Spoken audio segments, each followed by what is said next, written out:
Hey stackers, welcome back to the channel where I'm proudly the warning, not the example. Last week I paid some tuition to the Precious Metals University. I graduated from silver straight into a timing mistake big enough to hear the old timers laughing in the comments. Today we're opening the report card, what I did, why it wasn't terrible but definitely wasn't genius, and the free lessons you get to learn without paying the same stupid tax. Grab your coffee, maybe a stiff drink, and let's dissect the trade.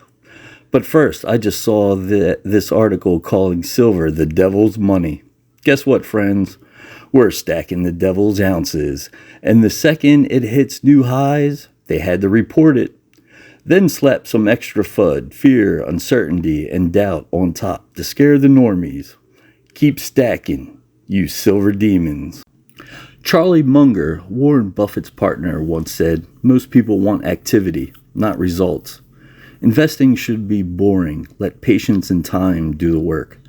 Well, I gave the market plenty of activity last week. Turned a stack of silver into gold and platinum. Right before silver decided to moon and gold took a nap. Classic rookie move. But as Charlie also said, it's not supposed to be easy. Watching me learn might be the cheapest investing education you'll get. Lesson 1, and this one's tattoo worthy. Silver, or honestly anything you stack, especially collectibles like copper, is only worth what someone's willing to pay for it that day. Not a penny more, not a shiny round less. I hit up a few coin shops around the time of the trade, and man, they were paying way below spot, like highway robbery levels. But here's the kicker. American Silver Eagles, those bad boys held up the strongest. Dealers were shelling out just a buck under spot for them, while generic rounds were lagging $4 behind. I caught Silver Seeker's video. The dude straight up cold called shops during all-time high frenzy, and it was the same story. Eagles at $1 off, rounds getting the short end of the stick. Ties right into one of my recent videos. Just because something's cheaper up front doesn't mean it's the best value. Premiums matter, resale matters, and liquidity matters and need to be part of the formula. Speaking of which, lesson 2, liquidity is king, and I've got the scars to prove it. I first got schooled on this in crypto. Picture this, your altcoin's mooning hard. Everyone's piling into the exchange like it's Black Friday at Costco. And by the time your sell order hits, boom, prices dump 20% or worse. The whole platform's glitching out. We saw that nightmare play out live on Chicago's Mercantile Exchange. Yep, the CME, where they had the infamous cooling issue in their data center. Trading froze for like 10 hours right as silver futures were spiking towards 54 an ounce, leaving traders screaming into the void. Physical demand was crushing it, but the system's cooling off at the worst possible moment. Conspiracy theories flew. Did silver break the exchange, or was it just bad HVAC? But point is, when liquidity evaporates, you're not trading, you're praying. So yeah, that trade lit a fire under me. Now I've got accounts spread across multiple exchanges. No more eggs in one glitchy basket. And in crypto, I've learned the hard way with yield farming. If you're handing your coins to a third party for those sweet APYs, always test the exit door first. Start small. Throw in a tiny bag. Farm a bit. Then withdraw and clock the process. Any red flags? Can you actually get your crypto back without a PhD in blockchain forensics? Do it before you go all in, or you're just donating to the rug pull fund.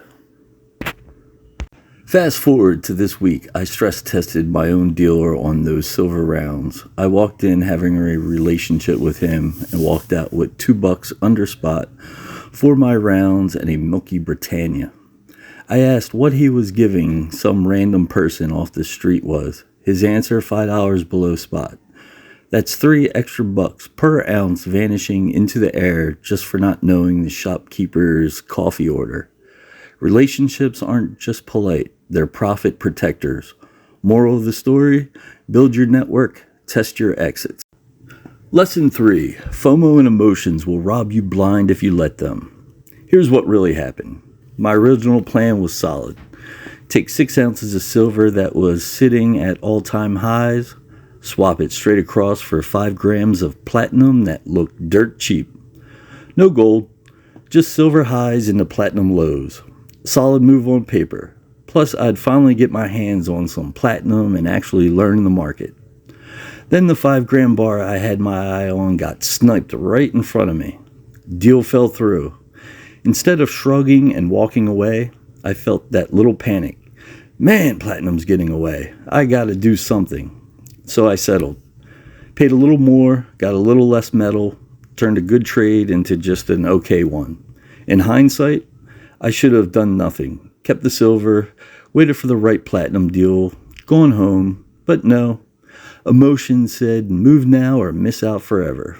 I can literally hear Charlie Munger in my head yelling, activity is the enemy of good results. He's right. Checking the ego and the FOMO is now lesson number 3, written in bold. A big obstacle for me. My local coin shop is awesome for silver, but gold shows up once in a blue moon and platinum is basically a unicorn. I've only got one real option in town. That's on me. I need to line up 2 or 3 more dealers so I'm never stuck scrambling when a good deal pops. Lesson 4, the gold to silver ratio, the GSR. I wasn't even planning on touching gold this round. I still think it's silver's turn to run and shine. But here's the thing. I grew up poor. A poor boy from a poor family. Survival mindset poor. Owning any gold at all used to feel like a fairy tale. So when the platinum deal died and the shop guy said, well, I got this little gold coin, part of my brain went, gold? Actual gold? I can own real gold? And I jumped. The old timers in the comments immediately started dropping GSR knowledge on me. And yeah, I now get it. The ratio matters. I didn't even look at it before I pulled the trigger. That lack of discipline came straight out of old poverty wiring. Take it before it disappears. That's the psychological stuff I still have to work on. Abundance mindset is new territory for me. So yeah, the trade wasn't a disaster, but it wasn't an excellent one either. Next time the GSR will be on my screen and part of the formula before I ever walk into the shop. Emotions will be on a leash and I'll have 3 dealers lined up instead of 1. That's the real tuition I paid. Hope it saves some people some money out there. Here's the conclusion.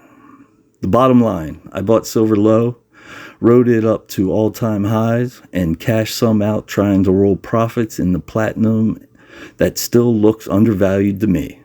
The instinct was right. The timing, not so much. And those emotions I thought I had buried, they popped up the second the perfect deal got snatched and said, quick, do something. So I did. An okay trade instead of a great one. Do I regret it? Nah. Little mistakes don't scare me. The only real mistake is making one and not learning anything from it. This one just cost me some tuition, and I got a full classroom of lessons in return. I'm having fun on this ride, stacking, learning, and growing something for the first time in my life. Feels like I'm finally on the right path, and I couldn't be happier about it. Thanks for coming along. Thanks to the old timers who keep dropping wisdom in the comments. And I'll see you on the next one. Hopefully with a little less tuition and a little more profit. Stay stacking, stay learning.